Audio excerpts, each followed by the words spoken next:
सिंधुदुर्ग जिल्ह्यात मुसळधार पावसानं झोडपलाय। गडनदी, तेरेखोल या प्रमुख नद्यांच्या पाणी पातळीत मोठी वाढ झाली आहे। तर कुडाळमधील भंगसाळ नदीला पूर आलाय। त्यामुळे कुडाळ शहरातून जाणाऱ्या या मार्गावर पाणी आलंय। तर भैरववाडीच्या झोपडपट्टीत पुराचं पाणी शिरलंय।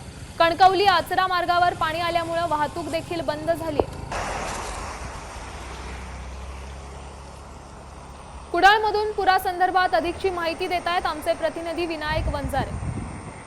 सिंधुदुर्ग जिल्ह्यात रात्रीपासून मुसळधार पाऊस कोसळला आणि यामुळे जर आपण बघितलं तर ते मी आता उभा आहे तो भंगसाळ नदीकडे उभा आहे आणि या ठिकाणी जर बघितलं तर संपूर्ण भंगसाळ नदीचं जे पाणी आहे ते शहरामध्ये घुसले आणि आपण जर इथे बघितलं ते गुलमोहर ठिकाण आहे आणि या ठिकाणी जर बघितलं तर झोपडपट्ट्यांमध्ये देखील पाणी शिरलेलं आपल्याला इथे पाहायला मिळत आहे। वाहतूक जी आहे इकडची ती बंद झालेली आहे आणि त्यामुळे पर्यायी मार्गाचा जो वापर आहे तो नागरिकांकडून करण्यात येत आहे। आणि जर एकूणच बघितलं तर कणकवली तालुक्यात असेल किंवा सिंधुदुर्गाच्या इतर भागात असेल सह्याद्री पट्ट्यात जो आहे तो मुसळधार पाऊस झाला आणि यामुळे जर बघितलं तर पूर परिस्थिती निर्माण झाली आहे। सध्या बघितलं तर पाऊस थांबला आहे, मात्र अधूनमधून पावसाच्या ज्या सरी आहेत त्या कोसळताना पाहायला मिळतात। त्यामुळे पावसाचा जो जोर आहे तो कमी झाला असला तरी पाणी जे आहे पुराचं ते मात्र अजून ओसरलं नाही आणि अनेक भागात जे आहे ते पाणी शिरलं पाहायला मिळतं आहे। सिंधुदुर्ग जिल्ह्यात गेल्या 24 तासात बघितलं तर 140 मिलीमीटर एवढा पाऊस झाला, तर कणकवली तालुक्यामध्ये सर्वाधिक पाऊस 220 मिलीमीटर एवढा झाला। विनायक वंजारे, साम टीव्ही न्यूज, सिंधुदुर्ग।